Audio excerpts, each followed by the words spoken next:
Assalamualaikum warahmatullahi wabarakatuh. Shalom, Om Swastiastu, Namo Buddhaya, salam kebajikan bagi kita semua.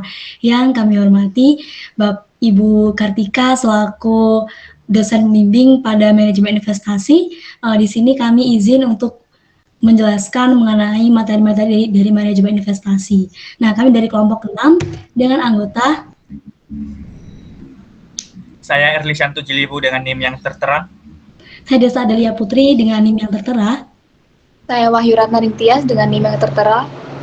Saya Marseli dengan NIM yang tertera.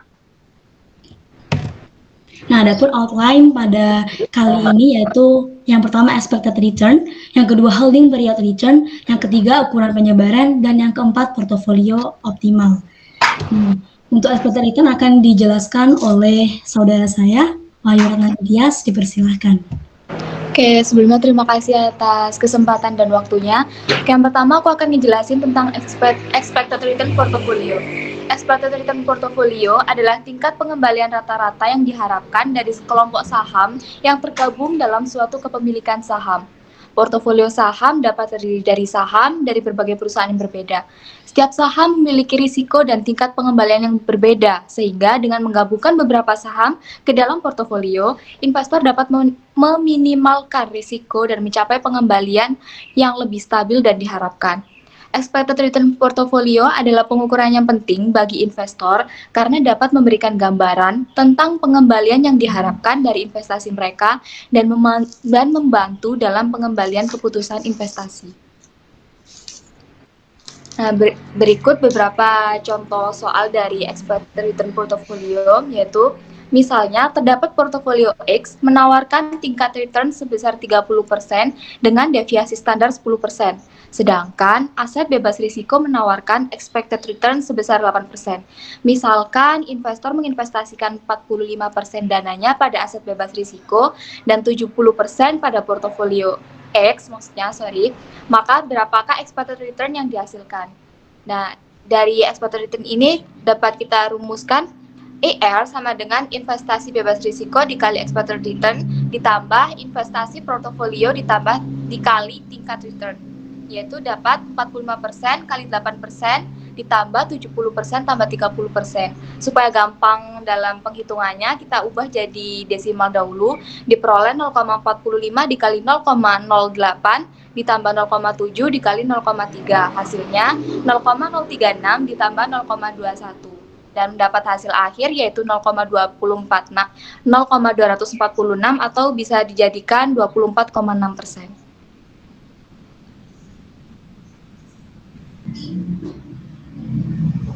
Oke, yang berikutnya yaitu ukuran penyebaran. Saya akan menjelaskan mengenai apa sih ukuran penyebaran itu. Yang dimaksud dengan ukuran penyebaran itu, di sini kita bertujuan untuk melihat berisiko atau tidaknya suatu portofolio. Nah, di mana dengan adanya kita mengetahui tingkat resikonya atau tinggi atau tidaknya, kita bisa memprediksi kemungkinan keuntungan akan kita harapkan. Sehingga dalam hal ini, kecilnya risiko yang diharapkan itu kita bisa menanamkan portofolio yang baik dan kita bisa memilih portofolio yang sesuai dengan keinginan kita. Adapun untuk menghitung ukuran penyebaran data seperti yang ada di layar. Next. Lalu untuk contoh soalnya sendiri dalam mengerjakan ukuran penyebaran ini erat kaitannya dengan tingkat risiko. Di sini kita berfokus untuk mencari tingkat risiko yang pada investasi ataupun pada portofolio yang akan kita pilih. Seperti contoh pada kali ini yaitu Anton ingin berinvestasi pada beberapa portofolio saham dan dia ingin memilih investasi yang aman dengan tingkat risiko yang rendah dan tingkat keuntungan sesuai dengan yang diharapkan. Akan tetapi Anton bingung dan dihadapkan pada dua jenis investasi yang berbeda, yaitu investasi A dan investasi B. Maka bantulah menentukan jenis investasi yang sesuai dengan keinginan yang akan dipilih Anton jika diketahui probabilitas dan return dengan ukuran penyebaran seperti pada tabel di bawah ini. Nah, di mana terdapat dua jenis investasi yang akan dipilih Anton dengan tingkat probabilitas dan return yang berbeda-beda antara investasi A dan investasi B. Next. Lalu untuk mengerjakannya sendiri, di sini kita terlebih dahulu mencari expected return-nya, yang dimana kita bisa menggunakan rumus antara probabilitas dikali dengan tingkat return-nya, sehingga nantinya kita akan mendapatkan hasil dari tingkat expected return-nya lalu dimasukkan ke dalam rumus yang ada pada ukuran penyebaran ini.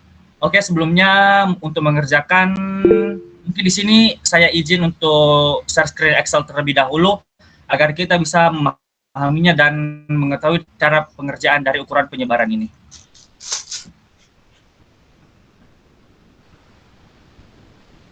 Oke, seperti yang sudah saya jelaskan tadi, di sini kita mencari tingkat expected return-nya terlebih dahulu ya. Di sini kita mencari R-nya. Di mana R itu tadi seperti yang sudah saya katakan, perkalian antara probabilitas dengan return. Kita menghitung masing-masing di sini antara probabilitas yang 0,25 ini dikalikan dengan 0,15 kemudian ditambah dengan 0,50 dikali 0,25 hingga seterusnya dan kemudian kita menjumlahkannya. Di sini kita coba menghitungnya. 0,25 dikali 0,15 ditambah 0,50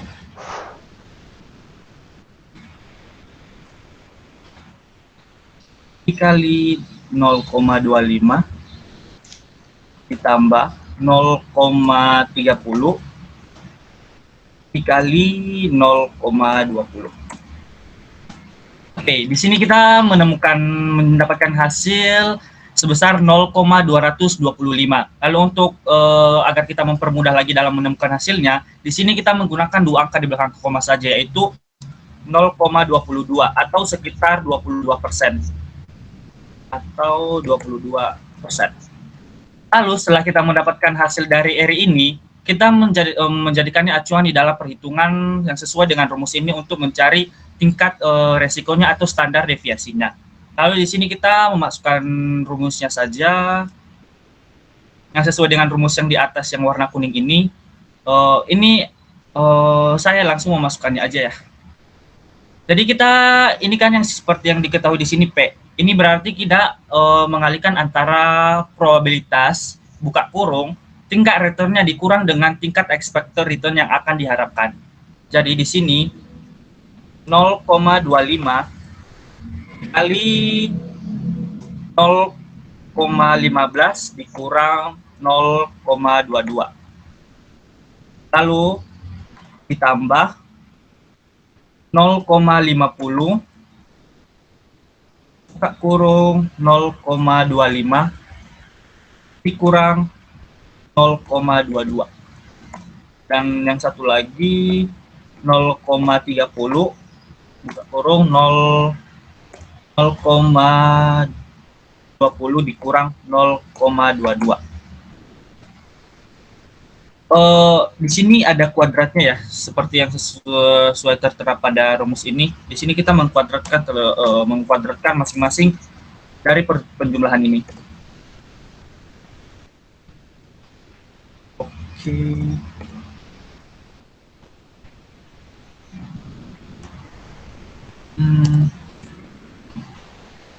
Oke. Di sini kita buat mempermudah dulu, kita cari dulu ya yang di dalam kurungnya ini masing-masing, terus kita kuadratkan. Oke, di sini akan aku cari dulu 0,15 dikurang 0,22. Kita buat kurung ya. Terus ini kita kuadratkan. Oke, kita jumpa hasilnya 0,0049. Lalu di sini kita seperti hal yang sama dengan antara 0,25 ini 0,25 dikurang 0,22. Baru kita kuadratkan. Oke, kita jumpa hasil 0,009. Lalu yang satu lagi antara 0,20 dikurang 0,22.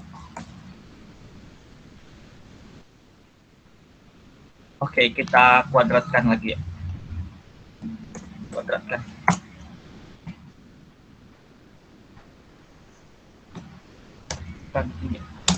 Oke, kita dapat hasil 0,004 yang dimana hasil ini kita kemudian mengalihkannya dengan ini 0,25.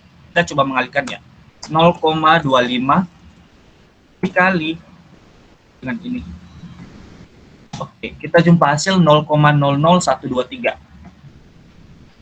Lalu kita menggalikan antara yang 0,50 dikali dengan ini. Kita dapat hasil 0,00045. Lalu yang terakhir yaitu 0,30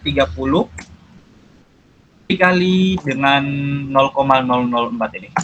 Oke, kita dapat hasil 0,00016.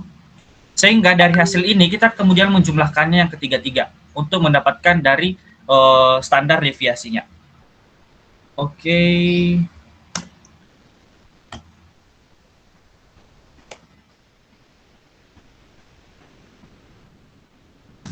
Oke, kita dapat hasil 0,00183. Setelah itu, karena di sini masih kuadrat, kita mengakarkannya terlebih dahulu. Di mana SQRT. Oke, kita dapat hasil 0,0427 yang dimana itu menunjukkan bahwa tingkat risiko dari investasi A ini menunjukkan jumlah 0,0427. Ini untuk investasi yang A. Lalu yang berikutnya yaitu kita harus mencari lagi untuk investasi B. Sama kasusnya dengan yang pertama, kita terlebih dahulu mencari expected return-nya. Di sini kita langsung mencari saja tingkat expected return-nya sama dengan 0,35 dikali 0,15. 0,35 dikali 0,15. Kemudian kita tambahkan ini 0,20 dikali 0,20. 0,20 dikali 0,20. Kemudian kita tambah lagi 0,55 dikali 0,25. 0,55 dikali 0, berapa tuh? 0,25. Oke, di sini kita mendapatkan hasil 0,23 atau 23%. Ini kita menggunakan nanti menjadi acuan di dalam perhitungan resikonya. Sama seperti yang di atas tadi, kita langsung memasukkan saja dengan rumus yang ada di kuning ini. Oke, langsung kita masukkan saja ya. 0,35 0,35 kurung 0,15 dikurang 0,23. 0,15 dikurang 0,23. Oke, baru kita tambahkan lagi antara 0,20 kurung 0,20 dikurang 0,23. Oke, ini kelupaannya. Kita harus kuadratkan juga seperti yang pertama tadi. Oke. Lalu kita tambah lagi 0,55 dengan 0,25. 0,55 buka kurung 0,25 dikurang 0,23. Oke. Lalu untuk mempermudah kita terlebih dahulu sama seperti yang di atas tadi, kita mencari dulu kuadratnya. Sama dengan 0,15 dikurang 0,23. Kita buat kurung, kemudian kita kuadratkan. Oke, kita dapat hasil 0,0064. Lalu sama kasusnya dengan yang 0,20, sama dengan 0,20 dikurang 0,23. Kemudian kita kuadratkan. Oke, kita dapat hasil 0,009. Lalu yang terakhir yaitu 0,25 dikurang 0,23, kita kuadratkan.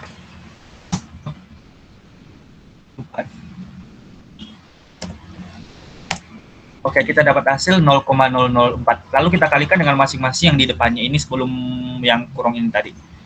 Yang pertama 0,35 dikali dengan ini. Oke, hasilnya 0,0024. Lalu kita mengalihkan antara 0,20 dengan yang ini. Oke, kita dapat hasil 0,0018 dan yang terakhir yaitu 0,55 kali dengan yang ini. Oke, kita dapat hasil 0,00022. Lalu berikutnya kita menjumlahkan hasil yang ketiga ini ya. Ini ditambah dengan ini, kemudian ditambahkan dengan ini.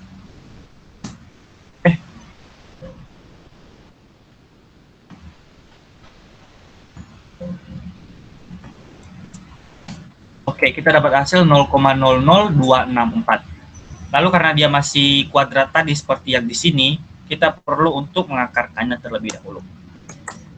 Kita menggunakan di sini SQRT ya. Terus ini. Oke, kita udah mendapatkan kedua hasilnya nih. Ini tingkat deviasi untuk yang A, dan ini untuk yang deviasi B.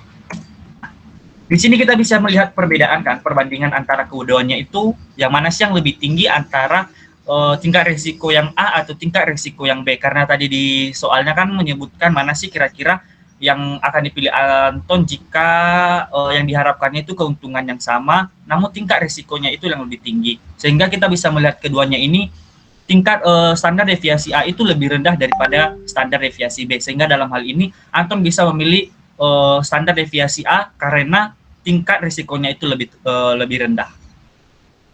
Oke, demikianlah contoh soal yang bisa saya jelaskan pada saat ini. Mungkin pada teman-teman saya dipersilakan untuk melanjutkan materi yang berikutnya.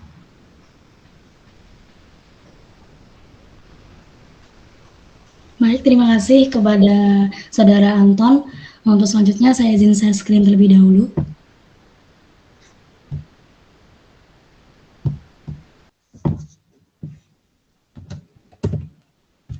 Karena tadi udah dijelasin nih sama Saudara Anton mengenai ini ya, ukuran penyebaran, selanjutnya akan dijelasin holding period return oleh Saudara Marceli. Untuk waktu dan layar dipersilakan. Oke, terima kasih. Tadi sudah dijelaskan oleh Anton. Di sini saya akan menjelaskan HPR, Holding Period Return. Nah, Holding Period Return ini adalah total pengembalian yang didapat dari memegang portofolio atau sejumlah aset selama periode waktu tertentu. HPR merupakan metrik mendasar dalam manajemen sebuah investasi. Nah, HPR ini biasanya digunakan untuk membandingkan suatu kinerja dari banyak investasi ataupun aset. Selain itu, HPR juga berguna dalam mengidentifikasi tarif pajak yang sesuai. Pada umumnya, HPR dinyatakan dalam bentuk persen. Next slide. Nah, di sini ada contoh soal HPR. Di sini dikatakan misalkan harga awal sebuah saham sebesar $100 yang dimiliki seorang investor dengan horizon waktu investasi selama 1 tahun. Jika pada akhir tahun saham tersebut dijual dengan harga 110 dan memberikan dividen sebesar $4, tentukan total HPR-nya. Nah, di sini kita masukin rumusnya, yaitu harga akhir dikurang harga awal ditambah dividen dibagi harga awal. 110 untuk harga akhirnya dikurang harga awalnya itu 100 ditambah dividennya itu 4 dibagi 100. Maka di sini akan mendapatkan 0,14. Lalu karena pada umumnya ini persen, kita bakal ubah ke persen, yaitu 14%. Mungkin untuk pengerjaannya, aku izin share screen Excel ya. Untuk HPR-nya itu kita hitung, karena harga akhirnya itu 110 dikurang 100. Maka di sini mendapatkan 10. Untuk selanjutnya, 110 ditambah 100, dikurang 100 ditambah 4. Lalu mendapatkan 14. Nah, ini dibagi 100. Kita ulangi. Yang ini dibagi 100. Jadi 0,14. Nah, pada umumnya HPR itu 14, diubah bentuk persen, maka ini menjadi 14%. Oke, demikian materi yang bisa saya sampaikan. Untuk selanjutnya akan disampaikan oleh teman saya. Baik, terima kasih Saudara Marcel telah menjelaskan mengenai HPR. Selanjutnya saya di sini akan melanjutkan mengenai materi portofolio optimal. Nah, sebelumnya saya izin share screen terlebih dahulu. Nah, portofolio optimal ini adalah portofolio yang dipilih investor dari sekian banyak pilihan yang ada pada kumpulan portofolio efisien. Nah, portofolio optimal ini juga didefinisikan sebagai portofolio yang dipilih sesuai preferensi dari investor. Nah, adapun portofolio pasar terdiri atas semua aset yang berisiko dan merupakan portofolio optimal. Dalam kondisi pasar seimbang ini, investor akan memilih portofolio di titik M. Nah, mengapa? Karena titik M itu terdiri atas gabungan aset berisiko atau portofolio pasar yang telah terdiversifikasi. Nah, sedangkan di titik C itu merupakan kombinasi aset bebas risiko dengan portofolio bebas risiko. Nah, adapun beta portofolio yaitu ukuran sensitivitas return saham terhadap return pasar. Nah, di sini biar kalian dapat gambaran lebih lanjut ya mengenai soalnya, aku di sini izin share screen mengenai soalnya yang ada di Excel aku. Nah, di sini kan ada sekuritas AA, sekuritas CC, sekuritas GG, sama sekuritas JJ nih teman-teman. Nah, jadi di sini soalnya itu hitung ER portofolio dan beta portofolio. Nah, caranya gampang banget. Di sini aku udah nyediain rumusnya, yang dimana rumus ER portofolio itu sama dengan bobot alokasi dana yang diinvestasikan dikali ER, ditambah lagi dengan yang lainnya ya. Habis itu rumus beta portofolionya juga sama dengan bobot alokasi dana yang diinvestasikan dikali beta. Nah, di sini kan udah ada nih probabilitas, return, banyak investasi sama beta. Nah, yang kurang itu cuma satu teman-teman, yaitu ada ER, expected return-nya. Nah, di sini kita langkah awalnya yaitu mencari expected return dari masing-masing sekuritasnya. Nah, untuk sekuritas A sendiri, expected return-nya itu rumusnya sama yang kayak yang dijelasin sama saudara Anton tadi, probabilitas dikali return ya. Nah, di sini kita kali 0,2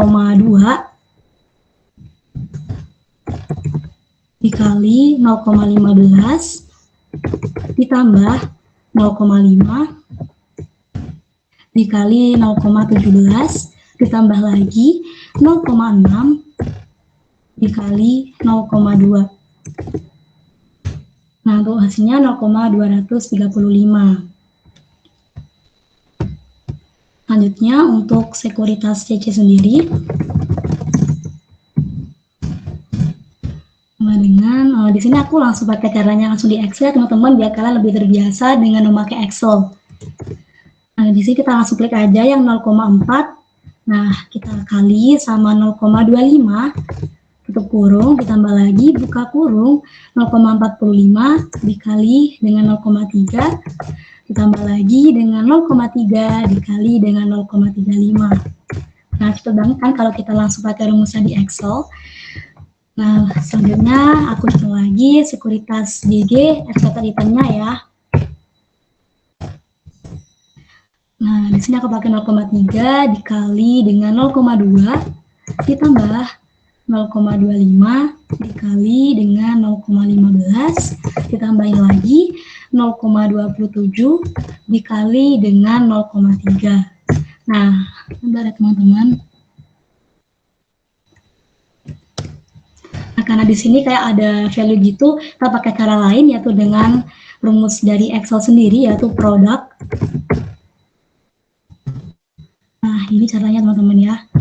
Ini koma 0,2 tambahin lagi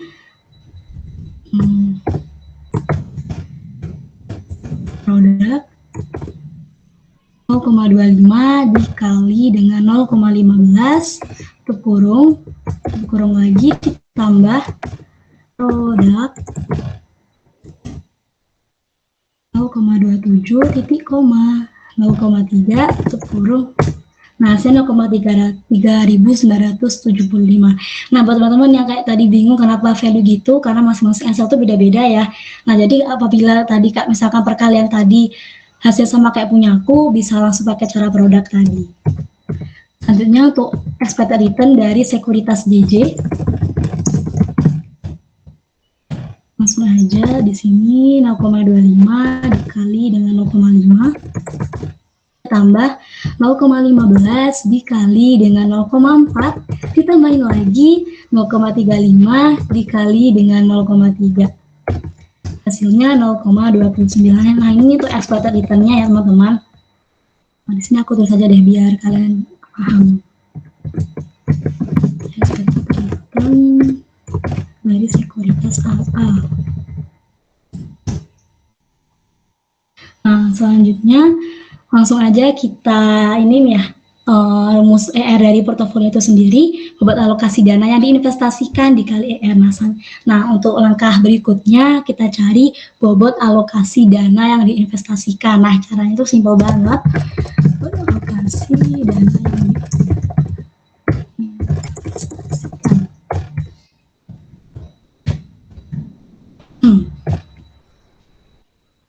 Nah, di sini kita tambahin aja ya 30 juta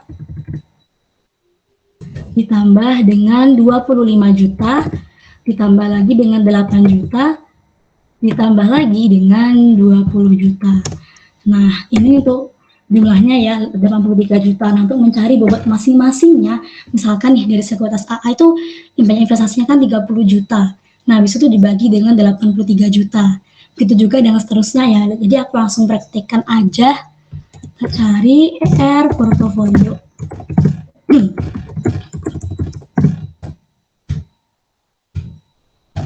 Sama dengan nih, contohnya ya 30 juta nih dibagi 83 juta dikali sama ER-nya nih, ER dari sekuritas AA itu kan 0,235.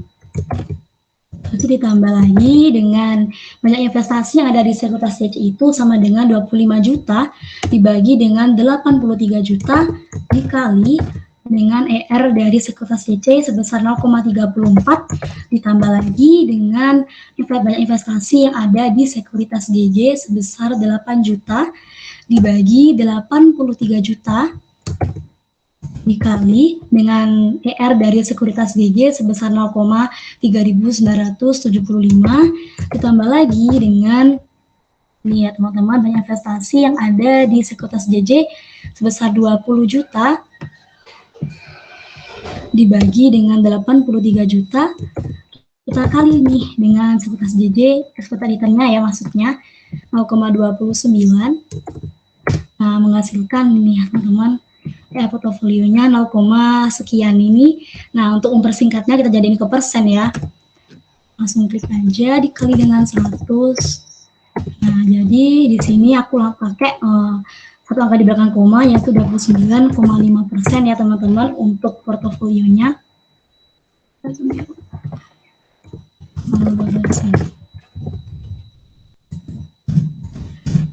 Nah, selanjutnya kita cari rumus dari beta portofolio. Gampang banget kok teman-teman, langsung aja. Nih, kita pakai lagi ya, kayak tadi, bobot alokasi dananya yang dari sekuritas AA tadi, 30 juta dibagi dengan 83 juta, dikali nih dengan betanya nih kali ini. Tadi kan ER-nya, sekarang betanya ini 0,85, ditambah dengan sekuritas dari TC yang banyak investasinya 25 juta dibagi dengan 83 juta, dikali nih dengan betanya 0,65, ditambah dari situ sekuritas DG yang banyak investasinya sebesar 8 juta dibagi dengan 83 juta kita kali nih dengan betanya sebesar 1,35 ditambah dengan 20 juta yang banyak investasi dari sekuritas JJ dibagi dengan 83 juta kita kali dengan beta dari sekuritas JJ sebesar 1,55.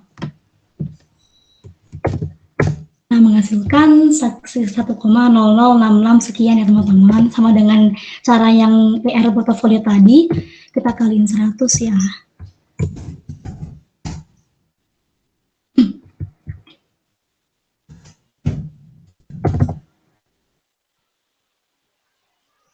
Mohon maaf teman-teman ya, untuk beta portofolio ini sebaiknya kita yang desimal aja ya, biar enak gitu.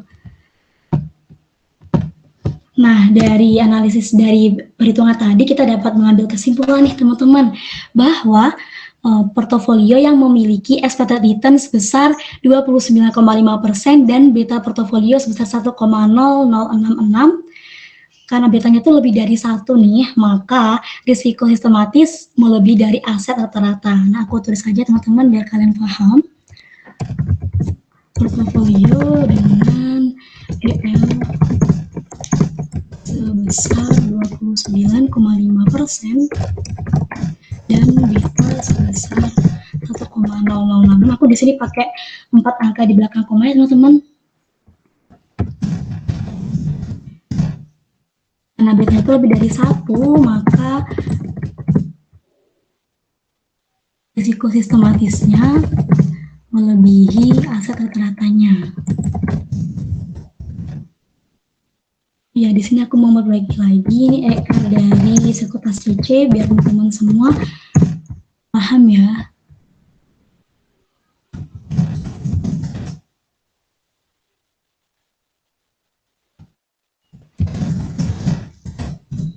Nah, gampang kan teman-teman, jadi kalian bisa kayak praktik sendiri, cari-cari soal-soal sendiri di internet gitu.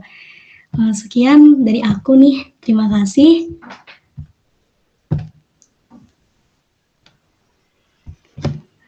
Terima kasih pada teman-teman semuanya, terima kasih kepada Ibu Kartika selaku dosen manajemen investasi. Terima kasih semuanya, wassalamualaikum warahmatullahi wabarakatuh.